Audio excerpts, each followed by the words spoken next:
नमस्कार, मैं हूं आपके साथ सोनम राव। की शुरुआत करते हैं। केंद्रीय रक्षा मंत्री राजनाथ सिंह उत्तराखंड दौरे पर हल्द्वानी पहुंचे हैं, जहां उन्होंने एक कार्यक्रम में हिस्सा लिया है। मुख्यमंत्री पुष्कर सिंह धामी के कार्यों की जमकर सराहना की गई है। उन्होंने कहा है कि धामी ने 4 वर्षों में तेजी से विकास कार्य हुए हैं और वे धाकड़ ही नहीं बल्कि धुरंधर मुख्यमंत्री भी हैं। अपने संबोधन में उन्होंने उत्तराखंड को वेदों और देवों की भूमि बताते हुए यहाँ की आस्था, संस्कृति और परंपराओं की प्रशंसा की है। उन्होंने कहा है कि उत्तराखंड की तपोभूमि और यहाँ के लोगों का अटल स्वभाव पूरे देश को प्रेरणा देता है।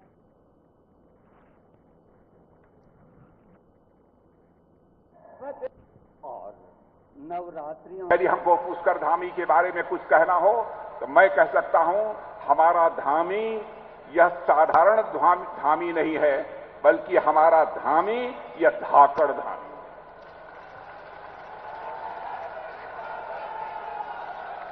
और बहनों भाइयों, जब यह पुष्कर जी भाषण दे रहे थे और उन्होंने अपने 4 वर्षों के कार्यकाल में क्या किया है और नवरात्रियों का प्रतीक उन्हें भेंट।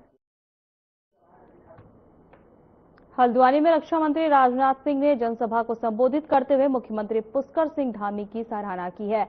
उन्होंने इस दौरान कहा है कि धामी सरकार के 4 साल का कार्यकाल अभूतपूर्व रहा है और उन्होंने विकास के क्षेत्र में करिश्मामयी काम किए हैं। वहीं राजनाथ सिंह ने उत्तराखंड की नारी शक्ति और यूसीसी लागू करने के साहसिक निर्णय की भी तारीफ की है।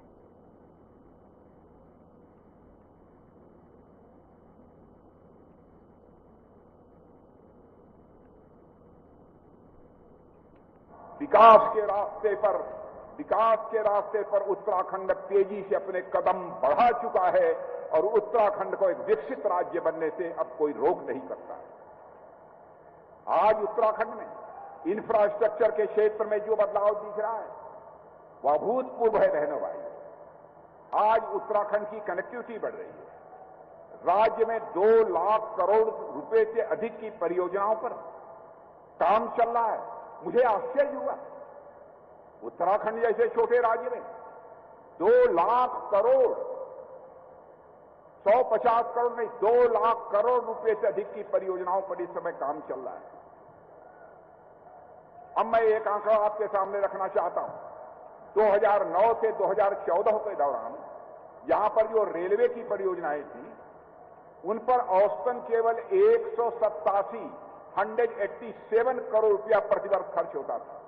और आज मैं आपको बताना चाहता हूं, पहले 187 करोड़ इन रेल परियोजनाओं पर खर्च होता था और आज यह बढ़कर 4,500 करोड़ तक पहुंच गया है। मेरे बहनों भाइयों, यह कोई सामान्य उपलब्धि नहीं है। आप जानते हैं, ऋषि प्रयाग, कर्णप्रयाग रेल परियोजना की क्या प्रगति है। दिल्ली देहरादून एक्सप्रेसवे बनकर लगभग तैयार हो गया है। गौरी कुंड, केदारनाथ और गोविंद घाट, हेमकुंड साहिब, जिस समय इस आजाद भारत में भारतीय जनसंघ के रूप में हम लोगों ने अपनी राजनीतिक यात्रा प्रारंभ की, हमारे नेता उस समय के पंडित श्यामा प्रसाद मुखर्जी भी कहा करते थे, पंडित दीनदयाल उपाध्याय जी भी कहा करते थे, जिस दिन हमको भारत की संसद में स्पष्ट बहुमत मिलेगा, बहनों, जिस दिन हमको सरकार हमारी बन जाएगी, हम यूनिफॉर्म सिविल कोड, समान नागरिक संहिता लागू करेंगे।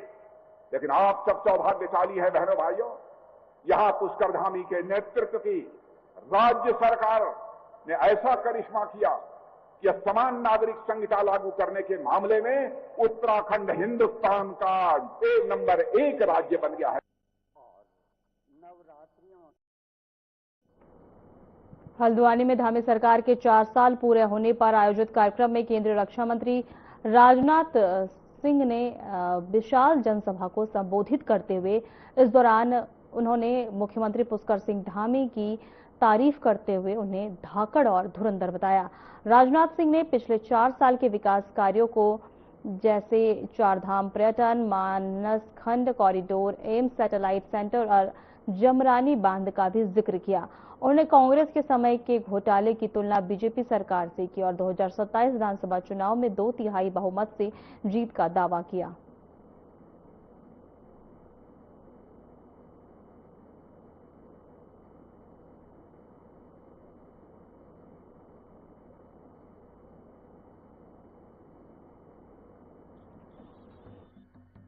देखिए, राजनाथ सिंह जी का लगातार भारतीय जनता पार्टी को और राष्ट्रीय अध्यक्ष के नाते से, और उत्तर प्रदेश में भी जब उत्तराखंड राज्य था तब भी मुख्यमंत्री के रूप में, और ये राज्य की कल्पना को पूरे जमीन में उतारने का काम आदरणीय राजनाथ जी, अटल जी ने किया।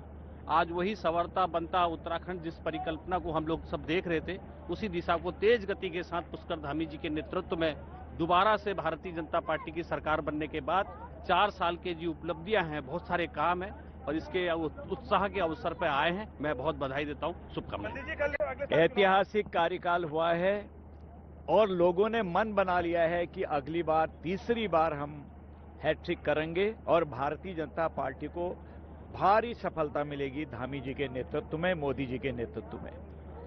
कहीं से कहीं तक कोई शंका ही नहीं है। हमारे विपक्षी चाहे कुछ भी कहें, कितना माहौल खराब करें, लेकिन कुछ नहीं कर पाएंगे। विकास की नदियां बह रही हैं, लगातार हम आगे बढ़ रहे हैं।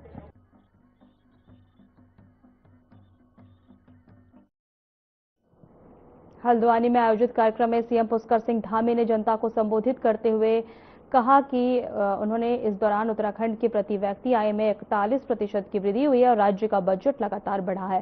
सीएम ने कहा कि प्रदेश में हर क्षेत्र में विकास के नए आयाम स्थापित किए गए हैं और यह अभिवृद्धि राज्य की प्रगति में मील का पत्थर साबित होगी। उन्होंने विकसित उत्तराखंड के लक्ष्य की दिशा में मजबूत आधार तैयार होने की बात कही है। कांग्रेस पर निशाना साधते हुए उन्होंने कहा कि तुष्टीकरण की राजनीति से पूर्व में डेमोग्राफी प्रभावित हुई थी, लेकिन अब सरकार और अवैध कब्जों पर सख्त कार्रवाई कर रही है।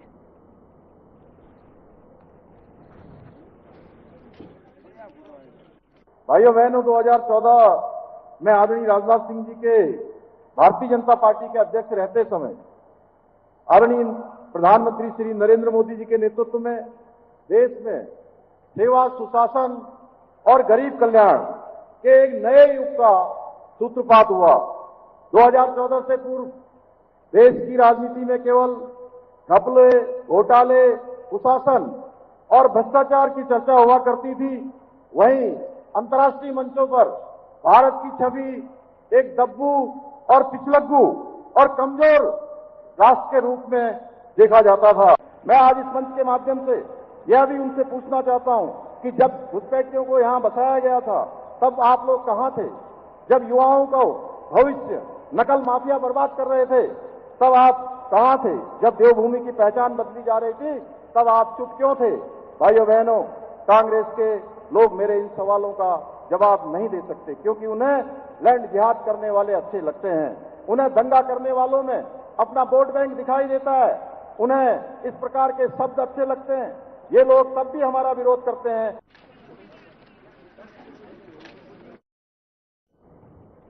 हल्द्वानी में धामी सरकार के 4 साल पूरा होने पर 4 साल बेमिसाल कार्यक्रम आयोजित किया गया है। इस दौरान केंद्रीय रक्षा मंत्री राजनाथ सिंह ने जनसभा को संबोधित करते हुए मुख्यमंत्री पुष्कर सिंह धामी की सराहना की है और उन्हें धाकड़ व धुरंधर बताया है।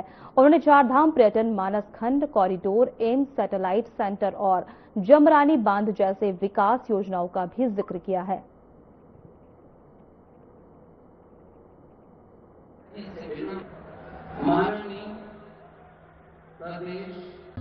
और लोगों ने मन बना लिया है कि अगली बार, तीसरी बार हम हैट्रिक करेंगे और भारतीय जनता पार्टी को भारी सफलता मिलेगी धामी जी के नेतृत्व में, मोदी जी के नेतृत्व में। कहीं से कहीं तक कोई शंका ही नहीं है। हमारे विपक्षी चाहे कुछ भी कहें, कितना माहौल खराब करें, लेकिन कुछ नहीं कर पाएंगे। विकास की नदियां बह रही हैं, लगातार हम आगे बढ़ रहे हैं। देश में कई जगहों पर प्रथम आने का रिकॉर्ड हमको मिल रहा है। हमको उसका एक किस्म से पुरस्कार इतना अधिक उत्साहित कर रहा है कि लोग और सरकार सब के सब लबालब उत्साह से भरे हुए हैं। देखिए, राजनाथ सिंह जी का लगातार भारतीय जनता पार्टी को और राष्ट्रीय अध्यक्ष के नाते से, और उत्तर प्रदेश में भी जब उत्तराखंड राज्य था तब भी मुख्यमंत्री के रूप में, और ये राज्य की कल्पना को पूरे जमीन में उतारने का काम आदरणीय राजनाथ जी, अटल जी ने किया। आज वही संवरता बनता उत्तराखंड जिस परिकल्पना को हम लोग सब देख रहे थे, उसी दिशा को तेज गति के साथ पुष्कर धामी जी के नेतृत्व में दोबारा से भारतीय जनता पार्टी की सरकार बनने के बाद 4 साल के जो उपलब्धियां हैं, बहुत सारे काम हैं और इसके उत्साह के अवसर पर आए हैं।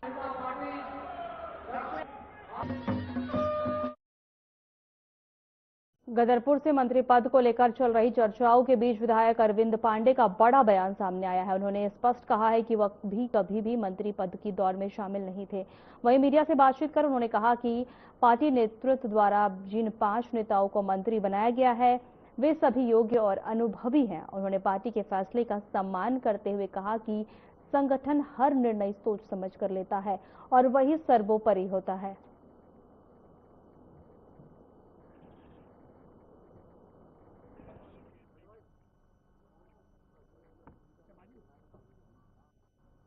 से त्रस्त होके ये लोग सब भारतीय जनता में पार्टी में शामिल हुए और पार्टी में शामिल होने के बाद कमल के फूल पे ये लोग चुनाव जीते हैं। तो ये कांग्रेसी नहीं है, ये भारतीय जनता पार्टी के कार्यकर्ता हैं, भारतीय जनता पार्टी के विधायक हैं, हमारे परिवार के सदस्य हैं।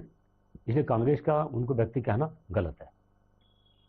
भारतीय जनता पार्टी का कार्यकर्ता देश को समझता है, मोदी जी को समझता है, अपनी पार्टी के रीति नीति को समझता है। हम व्यक्तिवादी परंपराओं में विश्वास नहीं रखते और इसलिए हमारे कार्यकर्ता इतने छोटे मन का कोई नहीं हो सकता।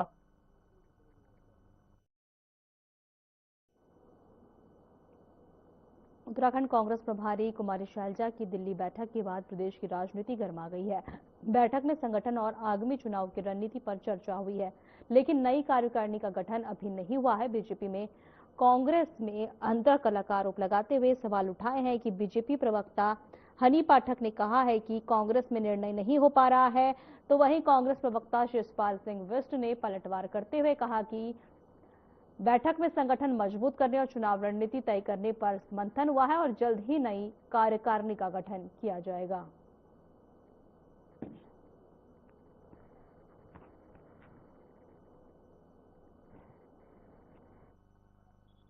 देखिए, कांग्रेस में जब कार्यकर्ता बचे होंगे तभी ना कहीं कार्यकारिणी का गठन होगा। वहां पे तो सभी अपने आप को नेता बनते हैं, सभी सुरमा भोपाली बनकर घूमते हैं। और दूसरी बात मैं ये कहना चाहूंगी, करण महाराज जी के भी कार्यकाल में कार्यकारिणी का गठन नहीं हुआ। तो और गढ़वाल के लाल जो अपने आप को कहते हैं, अपने आप में जो उत्तराखंड को बांटने का कार्य कर रहे हैं, क्योंकि उत्तराखंड तो गढ़वाल और कुमाऊं दोनों को ही लेकर मिला है, लेकिन वो स्पष्ट रूप से कहते हैं गढ़वाल के लाल। तो इससे साफ तात्पर्य होता है कि वो अपने आप में उत्तराखंड को बांटने की कोशिश कर रहे हैं। उन्होंने कहा था मात्र 1 महीने में हमारी कार्यकारिणी का गठन हो जाएगा। पार्टी अपने अंदरूनी झगड़ों में इतनी उलझी हुई है कि अब उससे जनता का ध्यान भटकाने के लिए वो कांग्रेस की बैठकों पर ज्यादा नजर रखने लग गई है। भाई, कांग्रेस की बैठक में रणनीतिक चर्चा हुई है, पार्टी संगठन को मजबूती देने के लिए रणनीति बनी है और कांग्रेस पार्टी को जब लगेगा कि इस रणनीति का खुलासा करना, ये मीडिया से साझा करना, तब उसको मीडिया के साथ भी साझा किया जाएगा। अब अगर बंद कमरे की बैठकों पर भी जो है भाजपा को लगता है कि कांग्रेस उनको सार्वजनिक करे, तो निश्चित तौर पर जितना मीडिया को बताने का होगा वो बताया जाएगा।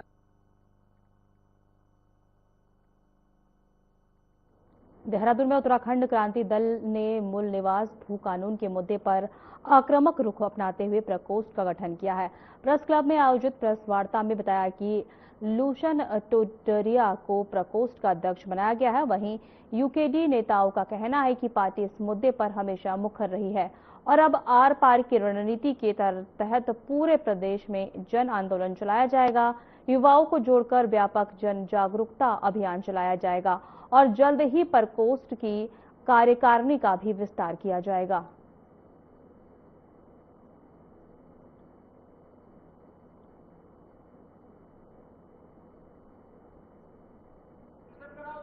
देखिए, उत्तराखंड के जो बुनियादी सवाल हैं, इस पर दोनों राष्ट्रीय पार्टियां जो है मुरा कुश्ती कर रही है और उत्तराखंड की जनता के बीच में जो भ्रम पैदा हुआ है उसे तोड़ने के लिए हमने अपने जो है प्रकोष्ठ का गठन किया। और हमारा एक साफ संदेश है, जो भाजपा ये कहती है एक देश एक विधान एक संविधान, वही भारतीय जनता पार्टी उत्तराखंड के अंदर 2 कानून बना रही है।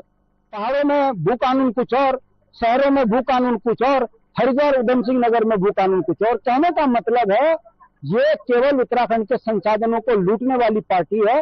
देखिए, सबसे पहले तो मैं हमारे जो आदरणीय अध्यक्ष हैं उत्तराखंड क्रांति दल के माननीय सुरेंद्र कुकरेती जी और हमारे जो समस्त नेतृत्व है, मैं उनका हार्दिक आभार व्यक्त करना चाहता हूं।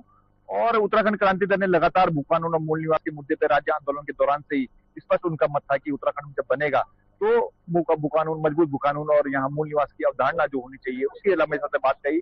और उसके बाद हमने भी लगातार 2 सालों से जो आंदोलन किया, तो हमने देखा कि अब इस आंदोलन को, अब इस मुद्दे को राजनीतिक तौर पे हमें जनता के बीच ले जाना चाहिए। और उस झंडे से बेहतर क्या, जिस झंडे ने हमें ये राज्य दिलाया, क्योंकि हमने देखा कि उत्तराखंड सरकार ने गैर राजनीतिक आंदोलनों को कुचलने की जो साजिश है की।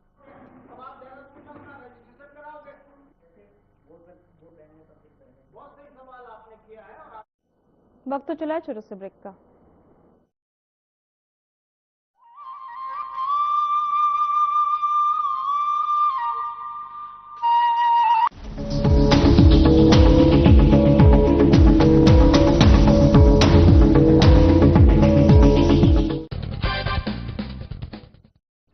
नमस्कार दोस्तों, हम सभी जानते हैं मोर हमारा राष्ट्रीय पक्षी है।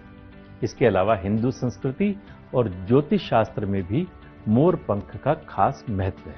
कहते हैं मोर के पंखों में देवी देवताओं और 9 ग्रहों का वास होता है। ज्योतिष के मुताबिक घर में विधिवत तरीके से मोर पंख स्थापित करने से सारे दुख दर्द और घर के सभी वास्तु दोष खत्म हो जाते हैं। इसके अलावा रंग बिरंगे मोर पंख हमें ये भी सीख देते हैं कि हमारा जीवन भी इसी तरह के रंगों से भरा पड़ा है, कभी खुशी के रंग तो कभी गम के रंग। लेकिन क्या ये आप जानते हैं कि भगवान राम पर एक मोर ने कर्ज चढ़ा दिया था, जिसे उन्होंने अगले जन्म में उतारा। दोस्तों, ऐसा कहा जाता है कि वनवास के दौरान माता सीता को पानी की प्यास लगी। राम जी ने चारों ओर इधर उधर देखा, उन्हें दूर दूर तक जंगल ही जंगल दिख रहा था। उन्होंने जंगल देवता से प्रार्थना की और कहा कि हे जंगल देवता, हमें पानी की ओर जाने का रास्ता बताइए। थोड़ी देर में एक मोर आया और उसने राम जी से कहा, प्रभु चलिए, मैं जलाशय तक आपका मार्गदर्शक बन जाता हूं, लेकिन रास्ते में कोई भूल चूक होने की संभावना है। राम जी ने पूछा, वो क्यों? मोर ने कहा, प्रभु मैं तो उड़ता हुआ जाऊंगा और आप चलते हुए, ऐसे में आप रास्ता भटक सकते हैं, इसलिए मैं रास्ते के बीच बीच में अपना मोर पंख निशानी के लिए छोड़ता जाऊंगा। उसका पीछा करते करते आप जलाशय तक पहुंच जाएंगे। दोस्तों, सच बात यह है कि मोर के पंख एक विशेष समय और एक खास मौसम में ही बिखरते हैं। अगर वो अपनी इच्छा के विरुद्ध पंखों को बिखेरेगा तो उसकी मृत्यु हो जाती है, और वही इस मोर का भी हुआ। आखिर में जब मोर अंतिम सांस ले रहा था तो वो कहता है कि मैं कितना भाग्यशाली हूं कि जो सारी दुनिया की प्यास बुझाते हैं, ऐसे प्रभु की प्यास बुझाने का मुझे सौभाग्य मिला। मेरा जीवन धन्य हो गया, अब मेरी कोई भी इच्छा शेष नहीं रह गई। इस पर श्री राम ने मोर से कहा कि मेरे लिए तुमने जो मोर पंख बिखेर कर मुझ पर जो कर्ज चढ़ाया है, मैं उस कर्ज को अगले जन्म में जरूर चुकाऊंगा। उसके बाद अगले जन्म में भगवान राम ने कृष्ण का अवतार लिया और अपने सिर पर मोर पंख धारण किया। आप भी मोर में प्रभु राम और श्री कृष्ण के दर्शन कर सकते हैं और साक्षात मोर पंख को अपने मंदिर में सजाकर आशीर्वाद प्राप्त कर सकते हैं। मैं पिछले हफ्ते जयपुर जिस स्थान पर गया, वहां कम से कम 200 मोर थे, जिनके साथ रहने का आनंद और सौभाग्य मुझे मिला। इसलिए सारी जानकारी एकत्र करके आपसे साझा की। आप भी जब कभी मोर को देखें तो ओम नमो भगवते वासुदेवाय मंत्र बोलकर ये अनुभव कर सकते हैं कि आप भी साक्षात कृष्ण जी के दर्शन कर रहे हैं। सच में ये मोर पंख इतना भी सुंदर ना होता, कृष्ण, अगर ये तेरे सिर पर ना सजा होता। नमस्कार।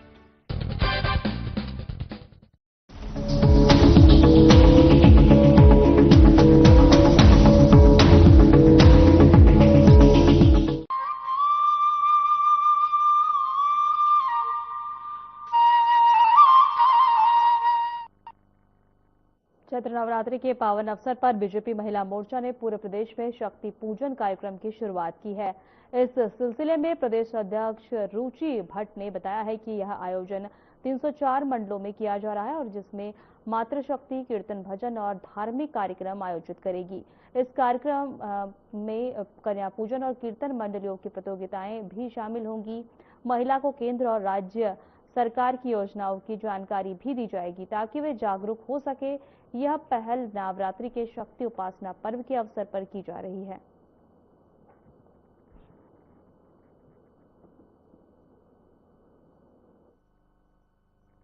रहता है नवरात्रों में। और साथ में हमने इसमें ऐड किया है कन्याओं का पूजन, तो शक्ति और पूजन को मिला के एक कार्यक्रम रखे, जिसमें हम कार्यक्रम तो करेंगे ही, और हमने ये भी तय किया है कि जैसे कहीं जैसे महिला मंगल दल आई है या कीर्तन मंडली आए, उनमें कंपटीशन हो तो हम कुछ उपहार दे सकें, और कन्याओं का पूजन करते समय भी। और साथ में ये हमारे बैनर के अंदर ही होगा, भारतीय जनता पार्टी महिला मोर्चा का बैनर इसमें होगा, और साथ में हमारा कोई ना कोई अतिथि वहाँ होगा जो कि बहनों तक राज्य सरकार की, केंद्र सरकार की क्या योजनाएं हैं और क्या फायदा हमारी बहनें लाभ उठा सकती हैं उसका।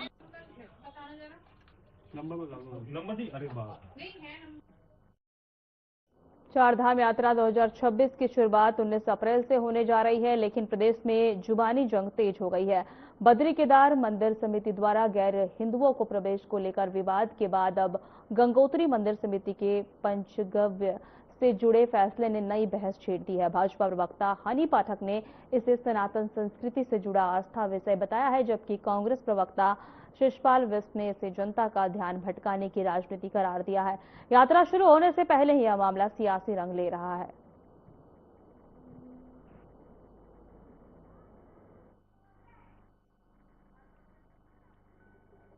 हमने तो एफिडेविट के बारे में कोई बात नहीं की है। हम गंगोत्री धाम के सबसे पहले ये सोचा कि गैर हिंदुओं का मतलब नहीं है, इसमें जो सिख हैं, जो जैन हैं, जो बुद्धिज्म है, वो सब हमारे पंथ से हैं।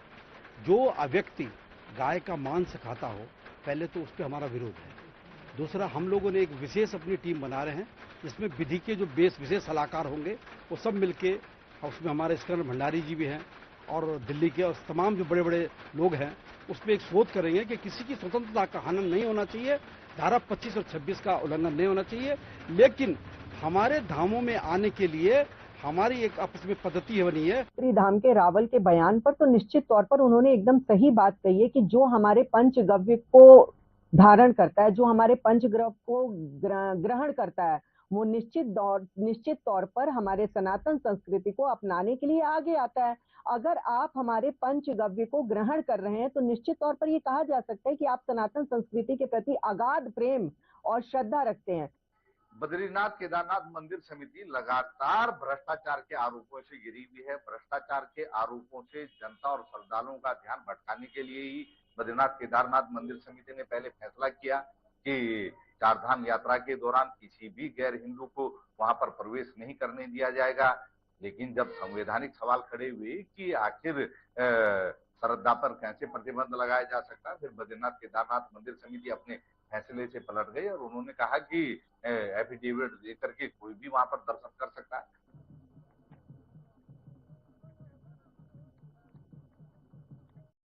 आगामी चारधाम यात्रा 2026 को सुगम बनाने के लिए देहरादून परिवहन विभाग ने नई डिजिटल व्यवस्था लागू की है। आरटीओ संदीप सैनी ने बताया है कि अब ग्रीन कार्ड भुगतान के लिए HDFC payment gateway, QR code और यूपीआई जैसी सुविधाएं जोड़ी गई हैं, जिससे प्रक्रिया आसान होगी। इसके साथ ही व्हाट्सएप लिंक से ग्रीन कार्ड सीधे मोबाइल पर प्राप्त किया जा सकेगा। विभाग ने ट्रिप कार्ड प्रणाली को कस्टमाइज किया है और जिससे पूरी व्यवस्था अधिक व्यवस्थित है और उपयोगकर्ता के अनुकूल हो गई है। अधिकारियों का दावा है कि इन बदलावों से यात्रियों और वाहन चालकों को बड़ी राहत मिलेगी।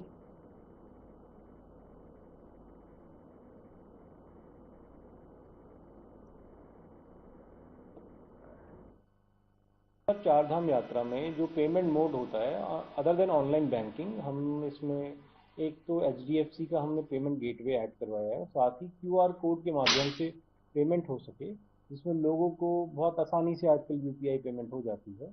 एक तो इससे फैसिलिटेट होगा ग्रीन कार्ड की पेमेंट का। दूसरा, हमने इसमें एक व्हाट्सएप लिंक के माध्यम से भी ग्रीन कार्ड जब जनरेट होगा, जो भी गाड़ी मालिक हैं या गाड़ी ड्राइवर है वो उसको ओपन कर सकेगा। और कुछ चीज़ें हमारी जो ट्रिप कार्ड में थी उनको कस्टमाइज कर लिया गया है लगभग।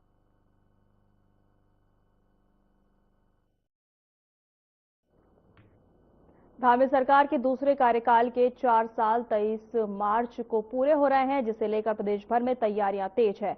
इसी कड़ी में जिला और तहसील स्तर पर भव्य कार्यक्रम आयोजित होंगे, जबकि देहरादून में राज्य स्तरीय कार्यक्रम होगा। इस मौके पर जिला अधिकारी सविन बंसल ने बताया है कि कार्यक्रम में सरकार के 4 साल के विकास कार्य और जनहित योजनाओं की प्रदर्शनी लगाई जाएगी। इसके अलावा महिला समूह और उत्कृष्ट कार्य करने वाले को सम्मानित भी किया जाएगा। इन आयोजनों का उद्देश्य जनता तक योजनाओं का लाभ और रोजगार पहुंचाना है।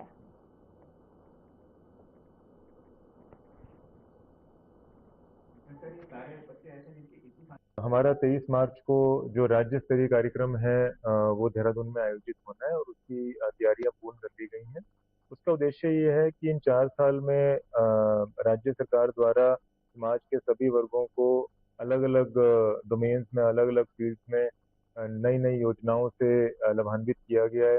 जो हमारे अंतिम चरण के बुजुर्ग, महिला, बच्चे, उनके लिए नए नए स्कीम्स, आइडियाज से ये कोशिश की गई है कि उनकी जीवन में कुछ मीनिंगफुल चेंज आए।